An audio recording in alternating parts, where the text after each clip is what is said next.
रामाय रामभद्राय रामचन्द्राय वेधसे रघुनाथाय नाथाय सीतायाः पतये नमः। श्रीराम राम रघुनन्दन राम राम श्रीराम राम भरताग्रज राम राम श्रीराम राम रणकर्कश राम राम श्रीराम राम शरणं भव राम राम।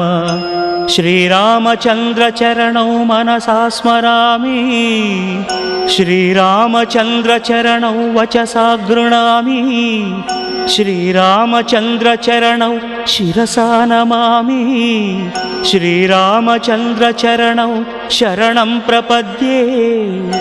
माता रामो मत्पिता रामचन्द्रः स्वामी रामो मत्सखा रामचन्द्रः सर्वस्वं मे रामचन्द्रो दयालुः नान्यं जाने नैव जाने न जाने।